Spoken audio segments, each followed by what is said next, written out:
What kind of off-roading features does the Ford Bronco bring? How do you take the roof off? What kind of technology is in this vehicle? How many licks does it take to get to the center of a Tootsie Pop? And why am I wearing this? The answer to 4 of those 5 questions will be in this Ford Bronco review. This is a Wildtrak Sasquatch Bronco. We're going to take a look at it in today's video. All right, guys, let's get into it. Let's talk about the exterior of the Bronco, starting at the front. This is an off-road focused vehicle, so you do have 8.5 to 11.5 inches of ground clearance depending on the trim you get. That's going to give you around 35 degrees to 43 degrees of approach angle. Again, the taller you are, the more of an aggressive approach angle you'll be able to have. Now, when it comes to other features at the front of this vehicle, it has about 33.5 inches of water fording capability. You have LED lights right here, and it would be really cool if this Bronco lit up. You also have this camera right here as part of your 360 system, and then you have fog lights down here as well as recovery hooks. This vehicle, you can actually put about 150 pounds of weight on the hood, and you can use these tie downs right here, which is super helpful. Now, Now Ford has included some neat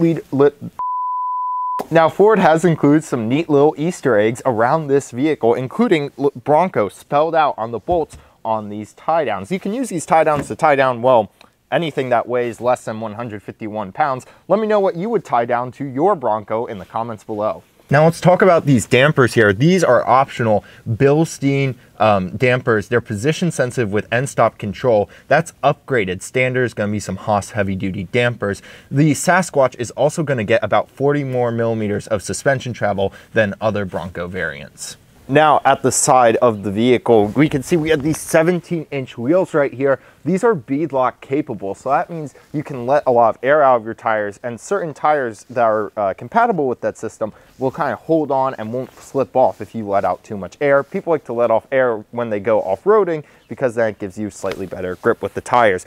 These tires themselves are 35-inch Goodyears. They have a very aggressive off-road kind of pattern to them. You do get these wider fender flares here on the Wildtrak Sasquatch, and here's something really interesting. It is the mirrors. Now, mirrors typically aren't too interesting, but these mirrors are interesting for 2 reasons. One, they have zone lighting that you see on the F-150. That means that you can turn on some pretty powerful exterior lights from the inside and light up any side or all around the vehicle. Second of all, they aren't mounted to the door. You'll see if I open the door here, the mirror just stays there. And the reason for that is this is a vehicle you're supposed to be able to take the doors off, and that's one less thing you have to think about. So that's some really great thinking by Ford, mounting the mirrors to the front like this instead of the door. Other than that, there isn't too much to go on about at the side of this vehicle other than this $520 Wildtrak kind of side graphic. I'm not sure if I'm a fan or not. You all can let me know what you think in the comments below. And this is a $295 race red paint option. Now I want to talk a little bit about the doors and the roof on this vehicle and some of those off-roading related characteristics. First of all, frameless windows, I'm not a fan of on this type of vehicle. The glass feels a little flimsy when I open. It's not confidence inspiring, especially on the driver's side. It's particularly bad. Opening up here, I also want to point out that getting into the vehicle, it's very high up. It can be difficult to get into this vehicle, even for me at 6 feet tall, without some sort of step down here. So that may be an aftermarket thing you want to consider.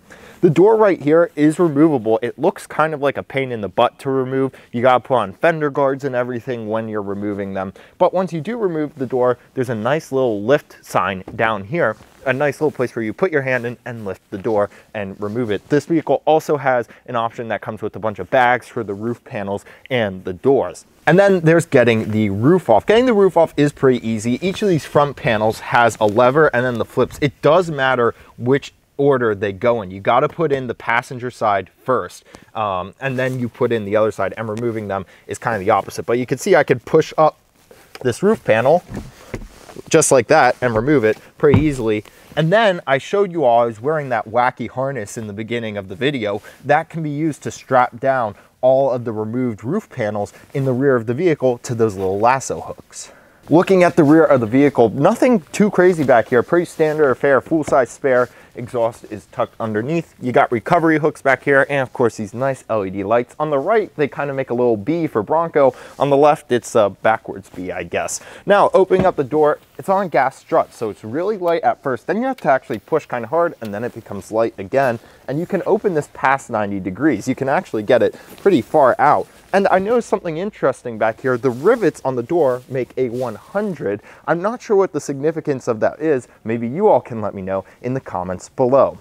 Now, looking around in the back of this vehicle, we also have the glass to remove. This glass feels pretty flimsy. I'm not sure how it's going to age. They didn't do something right with the mechanism. It doesn't feel great. This is a $120 cargo floor mat protector. It's definitely a nice rubberized mat, but the problem is it covers up all your tie downs. They didn't leave any holes in there. So that could be a problem for some people. Lifting the mat up reveals these tie downs in the back, and they have little lassos on them, which is fun. It also reveals a little tab that you can pull up to give you your jack. And the jack here is very small. I don't see many people trusting this jack with this size of vehicle. Just something to keep in mind. Now, when it comes to amenities back here, you do have power, you have lighting back here, and in addition, you have an easy way to put these seats down. You just lean forward, pull a lever, and down they go. You don't have a completely flat load floor, but it's close enough. It should be pretty usable for most people. And now, to demonstrate the usefulness of this area, I'm going to try to fit a 6-foot ladder in here. Now, here we go. This right here is a 6-foot tall ladder, and we're going to put it in the back of this truck. Now, putting in straight, you will see doesn't quite fit. There's still a little bit hanging out, so you're gonna have to put it in diagonally. And something that's occurring to me too is because this is under 6 feet long and because of the hump in the middle, if you wanna sleep in the back of your Bronco when you're out camping, you're not gonna really be able to do that because of that lump too, especially. It just occurred to me. Now, if we put it in diagonally, it actually fits quite snugly. So now I'm gonna take this and try to keep the ladder up while closing the door. Now, I do want to call out a little bit of a problem with the door. If you're just slightly shallower than 90 degrees with the door open, when you go close this glass, it's going to intersect and it's going to possibly cause some breakage, I'd imagine, if you slam pretty hard, especially given kind of the fragile feeling of this glass. So just be extra sure that you're keeping the door wide open when closing the glass. Under the hood of the Bronco, you'll find one of two engines. Standard is a 2.3 liter i4 engine that's putting out around 270 horsepower and 310 pound-feet of torque. Then you can get the upgraded 2.7 liter V6, which is putting out around 310 horsepower and 400 pound-feet of torque. Fuel economy in this vehicle hasn't been too impressive, around 18 miles to the gallon with mixed-use driving.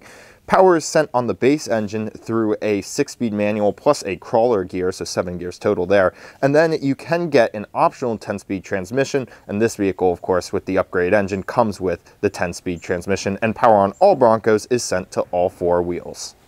Now you all join me on the interior of the Bronco, and I have very mixed feelings about this interior.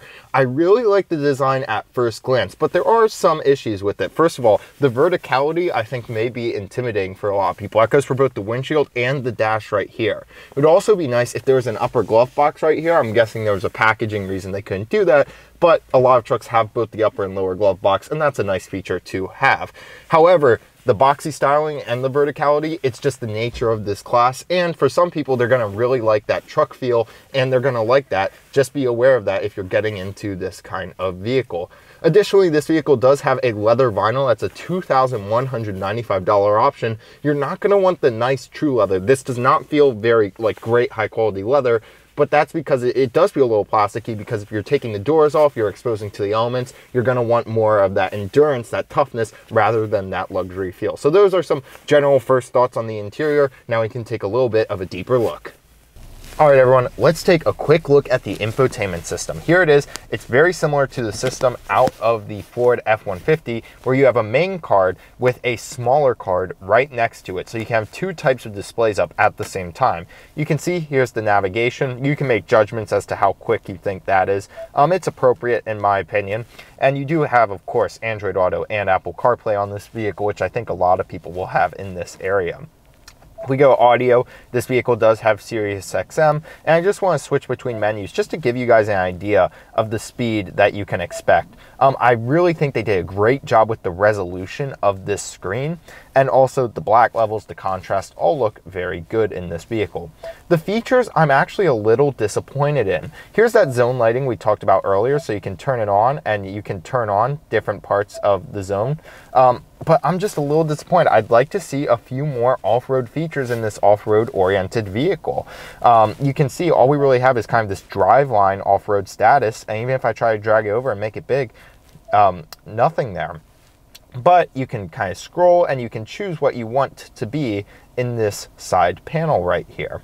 And that is a pretty neat feature to have both of those right next to each other. You can even have a small little navigation panel while you have your music up like that. So very good job by Ford on this system, but I would like to see some more off-road measurements and gizmos and toys in here. All right, let's take a look at your center display right here. It's controlled these buttons on the steering wheel that have that nice clicky feeling that old GM products had that I love so much, and GM got rid of, but Ford is bringing it back. Love to see that. Now, this is a pretty interesting screen because on the left, you have your basic safety information, your speed, but then on the right, similar to the infotainment system, you can bring up a little card using the buttons on the steering wheel. That's going to show you some interesting information. So you can see we have fuel economy, but I like the off-road pages here. You can get a power distribution, and you can see what all your differentials and whatnot are doing, and you can see which wheels are getting what power. So some pretty neat off-roading features there. You can see that screen is mixed with a physical speedometer. It would be nice to have maybe just an all digital display. It seems like they got like 90% of it. Why not just go all digital, Ford? And then tire pressure there, which is going to be useful if you're off-roading. You know, people like to drop their tire pressure to a certain level. Overall, this is very nice. The screen's very crisp and clear. So Ford did a good job with that.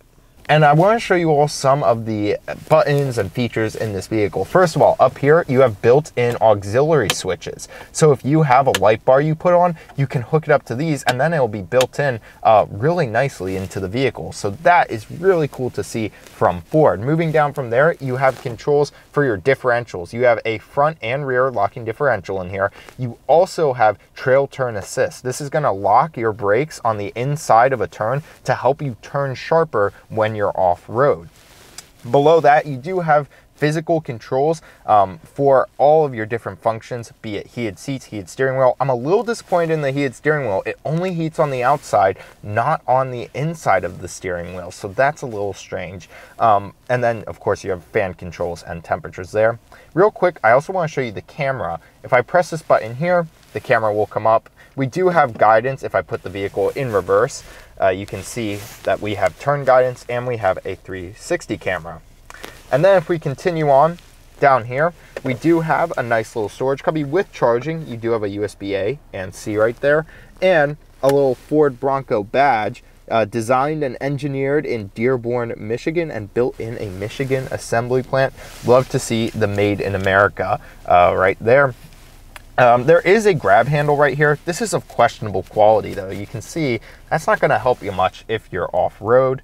Then in your center, typical shift lever right there, nothing too fancy. Cup holders with the nubs we love to see, and your GOAT mode, all-terrain mode. This is going to help you help tell the vehicle what kind of terrain you're in and adjust all the electronic systems accordingly, helping you to get over sand, rocks, etc. GOAT stands for go over any terrain. And then just one final thing, you have all of your switchgear in the center because the doors are removable. So all of your windows, mirrors, etc. are all located right here. That's it for the center of the vehicle. And now you all join me driving the Bronco. First impressions, pretty good. Look, building a vehicle like this is a ballet, it's a balance. Ford knows a lot of these vehicles will never go off-road, so you can't make it too expensive by throwing in all the greatest off-road tech, but they know a significant amount of buyers want this vehicle just for the off-roading, so it's got to be capable enough for them. But for everyone, it's got to feel good when you're driving on the road. And Ford has done that. This is a body-on-frame truck. However, I don't think a lot of people would know unless you told them that this was built like a true truck. It feels pretty good. We've gone over a lot of potholes, a lot of bumps here. This is Washington, D.C., and it soaks everything up just fine. You know, sure, it's not your Cadillac Escalade. However, for what it is, it does a very good job. The verticality in the dashboard is not bugging me as much as I thought it would. What I mentioned earlier, as I'm driving now, I've gotten a lot more used to it already. just doing some low speed, kind of cruising around the neighborhood today. The engine's got plenty of pep to it to get away from all the stops and starts. So definitely a good job by Ford in creating a driving experience on the road that everyone's going to be able to use.